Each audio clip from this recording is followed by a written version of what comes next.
नमस्कार, मैं हूं प्रीति सिंह। आप सभी का स्वागत है संस्कृति यात्रा के इस नए अध्याय में। कार्यक्रम में हम अक्सर संस्कृति की बात करते हैं, अपने देश की संस्कृति पर गर्व महसूस करते हैं। पर आखिर ये संस्कृति है क्या? इसकी परिभाषा क्या है? इसी प्रश्न का उत्तर जानते हैं आचार्य मिथिलेश नंदिनी शरण जी से।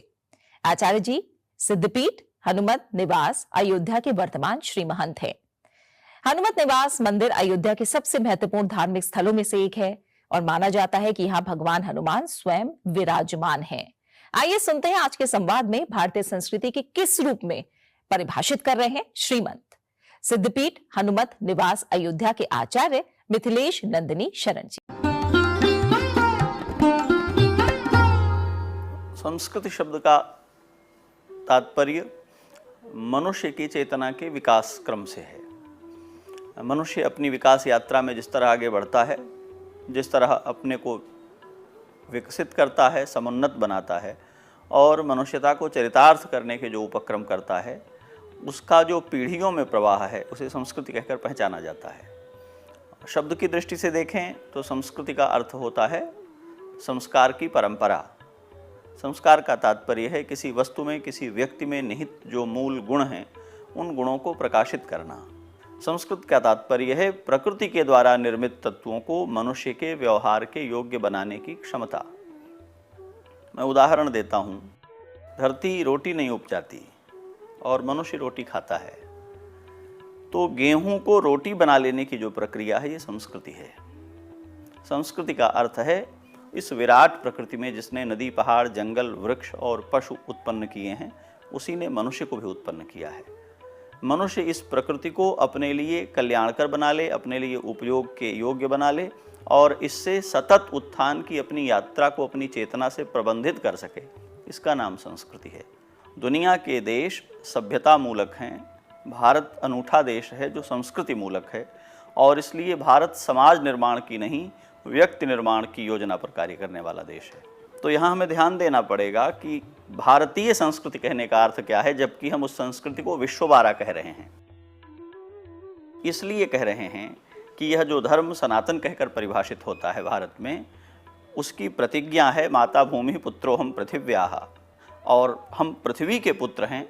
तो पृथ्वी के पुत्र होने के कारण इस पृथ्वी पर जितना जीव जगत है हम सबके सगे हैं।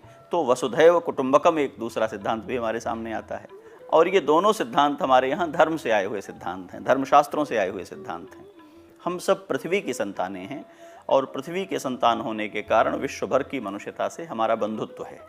तो जब ये दो बातें हमें धर्म से मिल जाती हैं तो जो भारतीय संस्कृति निर्मित होती है उसकी चेतना होती है यह संस्कृति पहली है और विश्वबारा है, विश्व मात्र के मंगल को चाहने वाली। तो भारतीय संस्कृति का मंत्र बन जाता है सर्वे भवन्तु सुखिनः मा कश्चित् दुःख भाग् भवेत्। सभी सुखी हों, कोई दुखी न हो, ये हमारी संस्कृति का प्राण तत्व बन जाता है। जब आप भारतीय संस्कृति कहते हैं तो ये दिखाई पड़ता है विश्व दूसरों को कुचलकर बड़े हो जाने को अपनी योग्यता मानता है और भारत गिरे हुए कुचले हुए लोगों को उठाकर हृदय से लगा लेने को अपनी योग्यता मानता है। ये मौलिक अंतर है दोनों में। विश्व का इतिहास संघर्षों में लड़ करके विजेता होने का है, भारत का इतिहास हारे हुए लोगों को विजेता बनाने का है। इसलिए जब आप भारत की पूरी इतिहास भूगोल की यात्रा देखेंगे तो आपको दिखाई पड़ेगा भारतीय संस्कृति कहने का अर्थ है मनुष्य मात्र के कल्याण का संकल्प। मैं इसको सरल करके कहता हूँ कि दो आयतन हैं हमारे, देश और काल। समय और स्थान के पात्र में नाम और रूप भरा हुआ है, इसी को हम विश्व कहते हैं।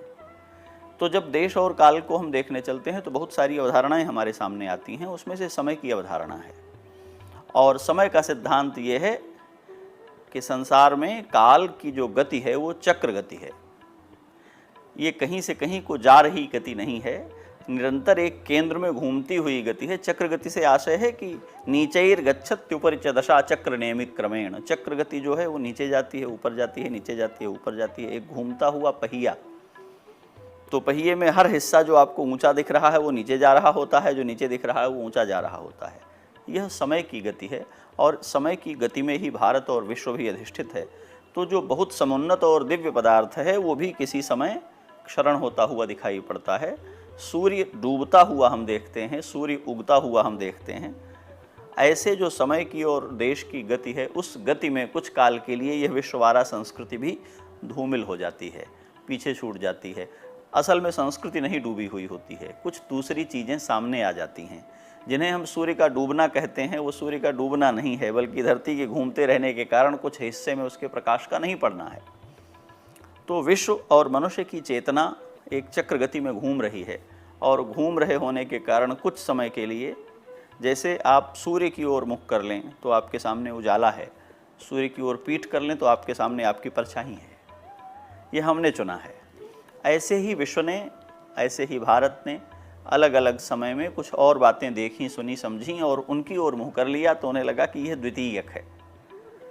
लेकिन ये सदा नहीं रह सकता, क्योंकि जो प्राथमिक है वो फिर घूम करके सामने आएगा।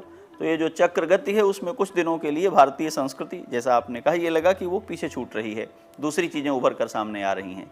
लेकिन मनुष्यता की जो मूल प्रेरणा है, मनुष्य होने का जो मूल तात्पर्य है, वो सतत उन्नति की ओर जाते रहने की चिंता है, और वो भारतीय संस्कृति ही ठीक से उसका संवहन करती है।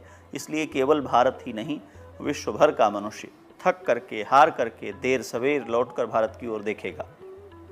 कोरोना महामारी उसका उदाहरण है।